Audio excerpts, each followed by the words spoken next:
প্রতিপক্ষের হামলায় এভাবেই নিজের থাকার শেষ সম্বলটুকু হারিয়ে পথে পথে ঘুরছেন ৫৫ বছর বয়সী মোর্শেদা বেগম। অভিযোগ করেন, ছেলের সাথে তুচ্ছ ঘটনাকে কেন্দ্র করে প্রতিপক্ষ তার বাড়িতে চালায় হামলা ভাঙচুর। পরে অগ্নিসংযোগ করে পুড়িয়ে দেয় মোর্শেদা বেগমের বহু বছরের লালিত স্বপ্ন।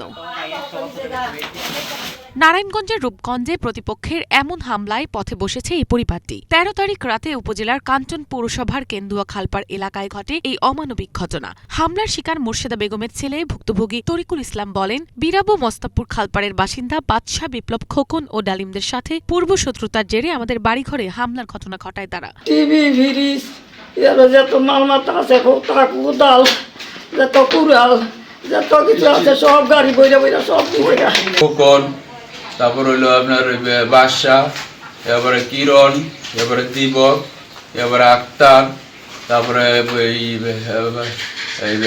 বাসার ভাই বিপ্লব, মজিবুর, তারা সবাই সংঘবদ্ধভাবে একসাথে আইসা আমার বাড়ির যত স্বর্ণ গয়না আছে, তারপরে টাকা পয়সা ছিল, সব কিছু লুটপাট করে নিয়ে গেছে। আমি সেন্টারিংয়ের ব্যবসা করি, আমার প্লেন সিট নিয়ে গেছে প্রায় ২-২.৫ লক্ষ টাকার।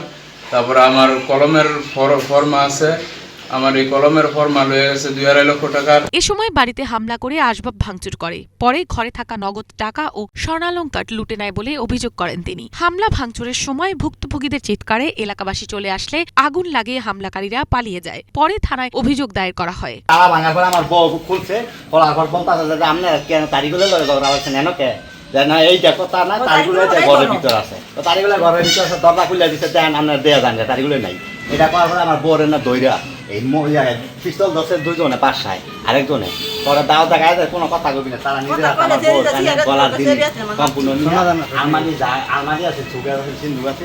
এই ঘটনায় অভিযুক্তদের মধ্যে মোবারক হোসেন খোকন হামলার কথা অস্বীকার করে বলেন, এ ঘটনার সাথে তার সম্পৃক্ততা নেই।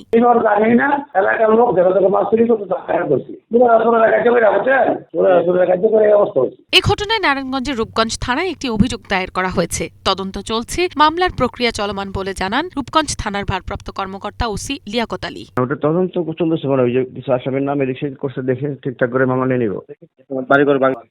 হ্যাঁ, ওটা আমাদের যে আইসি সামাদ স্যার এবং সিনিয়র স্যার উনি কাউকে তদন্ত করাচ্ছে, যে কোনো দিন হয়ে যাবে, মামলা নিয়ে নিব। মিনালা দিবা, বাংলা ভিশন নিউজ ডেস্ক।